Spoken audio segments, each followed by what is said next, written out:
hello, thank you. Who am I with?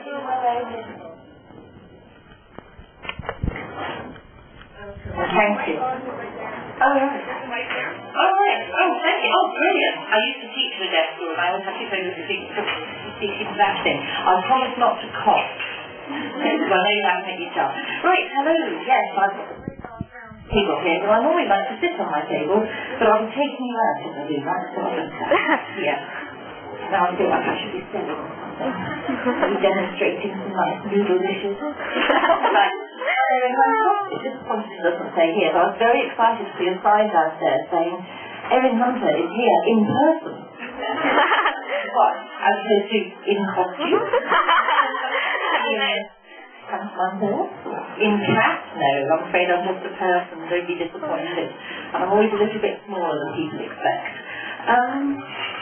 I am indeed Erin Hunter, but who here knows my real name? Yes. Holmes. Yes. Victoria Holmes, yes. Very gratifying when people know my name. It's not very gratifying when people say, Jerry Baldry. No. Right, there are 3 Erin Hunters. I am the best. Way to go!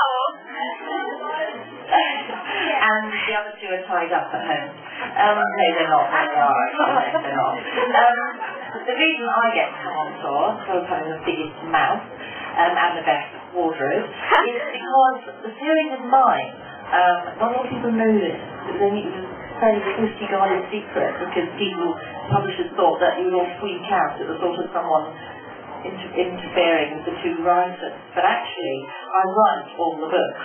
Kate and Cheris take turns to co-write with me. The way it works is that, well, it was my idea, I come up with all the storylines.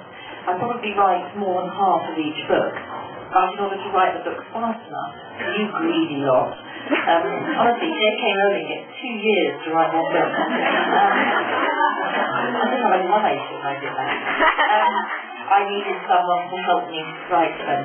So when I first started writing Warriors, I was working as an editor for a publishing company, which is someone who works with authors to polish up their manuscripts so they're ready for publication. And therefore I knew Kate and Cheris. Already I was their editor, and I knew that they were brilliant British writers, and most importantly, they needed the money, and they sound like me when they write. So it is my writing style that is Erin Hunter. If you read, I write under my own name, Victoria Holmes, I write 4 books under that name, and if you read those, it would be interesting if you can see the difference and the similarity. I think my voice is slightly different style because they're historical, but Erin Hunter is my voice. Kate and Cheris do a great job of mimicking it. Kate and Cheris don't know each other, and they've never met, they've never even spoken on the phone. People think I do this deliberately to stop them rebelling, but I trust them a little more than that. I like their royalty checks. They live at opposite ends of the country. Kate is my age, Cheris is my mum's age. They work on separate books, which is another reason why I get to tour and they don't. So I'm extremely friendly with both of them. I see Cheris more than Kate because I live near to Cheris. But it's a fairly professional exercise. We don't all sit by a fire, stroking pussycats, coming up with new ideas. I think of those in the solitude of my front room, and I email them documents and order them to write scripts in very little time. But it's an arrangement that works for us. I love writing about cats. It's fairly well known that I don't like cats. I'm much more of a dog person. I'm also slightly allergic to cats. One fan came up and gave me a big hug last week in Memphis and I started sneezing. And I said, do you have any cats? And he went, yes ma'am, I have 10. Please step away, I'm allergic to you. But I do appreciate how beautiful cats are. I grew up with cats. I grew up on a farm. I was very lucky. So I had feral cats and as well as very talented Bernese cats called Algernon, who knew he was better than all the other cats put together.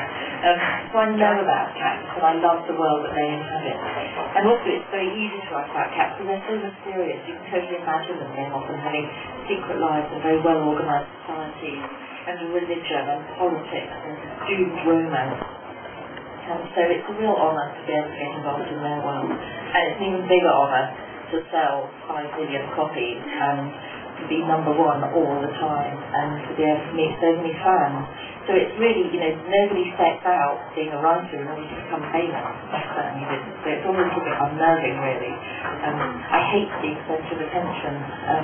I'm getting married at the end of the year, and when my lovely boyfriend proposed to me, the first thing I said was, "We don't have to have any guests at the wedding, do we?"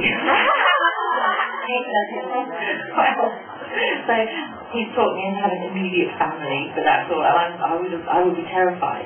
But when I'm being Erin Hunter, it's much easier. You're not critical. I could turn up here wearing a sack and you'd be like, "Oh, she looks great." I'm going to wear a sack too.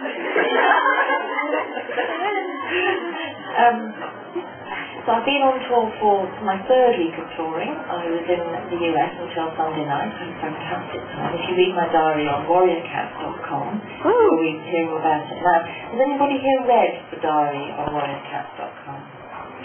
Great. Really well written up. Has anybody read the entry for yesterday? I did. Have you heard about the competition? Yes, I did. Okay, there's a little competition going on, especially for people who live in Toronto. Ooh. Okay, so go, and I'm not going to talk about it now. If you've read it, you'll know I was very, very naughty. Way to go. Something very impish. When I get bored, I do stupid things.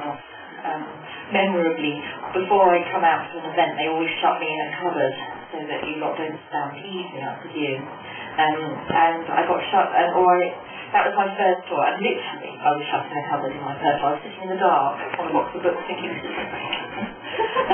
Now I'm a little bit more famous, they tend to shut me in a back office. And so then I do things like I'll flip through notepads on people's desks and write, "Erin Hunter was here."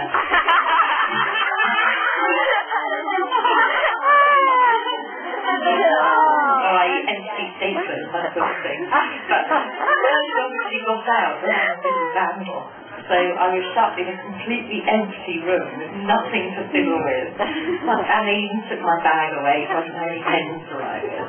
And on the wall, this is the wall, there was a switch. It wasn't a light switch. And it just had a little label beside it saying "front doorbell." I looked at that switch and I thought, I'm right at the back of the store. I wonder why there's a switch there that says front doorbell. Obviously there was only one thing to do. And that was switch. And wait to see what happens. And nothing happened. I listened for maybe the sounds of alarms and running feet, but I didn't hear anything. And after a few minutes my nerves failed me and I quickly switched the switch back again. But yesterday I had one of those moments. I went into the store and said, where my publicist said, "Yes, Erin Hunter," and the manager of the store just wasn't this one. He looked at me blankly, and I had a little "do you know who I am" moment. So I rebelled, and you can read the website. Go to the news section of warriorcats.com and then the tour diary and read yesterday's entry, and you'll find out this thing of great naughtiness that I did. And I was so stricken with guilt that I hastily turned it into a competition.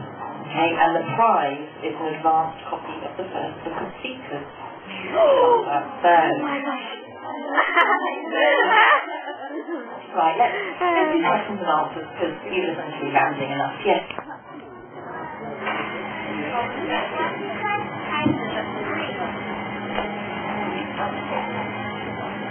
Tell them to stop making coffee.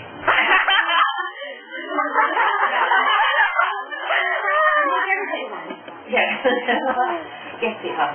How many books did you want to make, like when